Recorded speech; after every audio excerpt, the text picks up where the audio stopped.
Democracy government of the people by the people for the people. কে বলেছিলেন এই সংজ্ঞাটা? আমেরিকার 16তম প্রেসিডেন্ট আব্রাহাম লিঙ্কন, একজন মুচির ছেলে। সেই গণতন্ত্রের কি আছে? আপনি নিশ্চয় বলতে পারেন আমি কম বেশি শিক্ষিত। অবশ্যই কিছু শিক্ষিত। আমার হাতে কি রিক্সা? কেন? আমি ভালো কিছু করার কি আমার যোগ্যতা নাই, দক্ষতা নাই? আছে, কিন্তু আমার যাচাই বাছাই করার আমার প্ল্যাটফর্ম পাইনি। তার আগে ওনারা খেলা শুরু করেছেন, খেলা হবে খেলা হবে। আরে কি খেলা হবে? আপনি কি খেলতে চান? কি খেলতে চান? আমরা তো এই দেশের জনগণ, সাধারণ মানুষ। আপনি আমাদের কাতারে আসেন, তারপর খেলা কাকে বলে আমরা খেলবো। আপনিও খেলেন।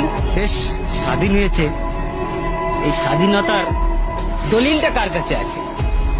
দলিলটা কার কাছে আছে?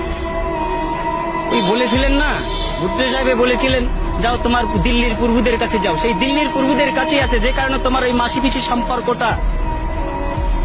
আমরা ইলিশ খেতে পারি না, তুমি পূজার সময় 35,000 টন দাও, বৈশাখে দাও, আর ইলিশ দিয়ে তোমরা খাইতে চাও। আমার আছে 42 বছর বয়সে, আমি পাইনি আজ পর্যন্ত নিজের হাতে নিজে রোজগার করা টাকা দিয়ে এক পিস ছোট হোক বড় হোক একটা ইলিশ মাছ কিনতে। আরে বৈশাখ মাসে আমরা ইলিশ দিয়ে পান্তাবো কোথার থেকে? লবণ দিয়ে তো খাওয়ার সুযোগ পাই না। মানুষের কমপক্ষে 5টা মৌলিক অধিকার আছে। 5টা মৌলিক অধিকার হচ্ছে: 1, খাদ্য, বস্ত্র, বাসস্থান, শিক্ষা, চিকিৎসা। আমরা কোনটা পাচ্ছি বলতে পারবেন কেউ? আপনারা এখানে যারা আছেন, আমরা কোনটাতে স্বয়ং সম্পূর্ণ আছি? শিক্ষা ব্যবস্থাকে কোথায় নিয়ে যাওয়া হয়েছে? শিক্ষা ব্যবস্থাকে এমন একটা জায়গায় নিয়ে যাওয়া হয়েছে যেখানে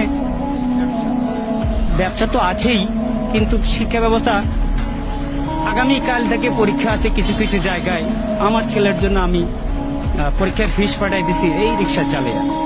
সেখানে দেখলাম যে বাবা তোমার পরীক্ষা কিভাবে হবে? বলতেছে 8-10 জন করে গ্রুপ নিয়ে হবে পরীক্ষা। এটা কোন ধরনের শিক্ষা ব্যবস্থা? 8-10 জন করে নিয়ে গ্রুপ নিয়ে পরীক্ষা হবে? একটা জাতিকে ধ্বংস করতে গেলে হিরোশিমার পারমাণবিক বোমার দরকার হয় না, শিক্ষা ব্যবস্থাটাকে শুধু ধ্বংস করে দিলেই যথেষ্ট। সেই ব্যবস্থাই করে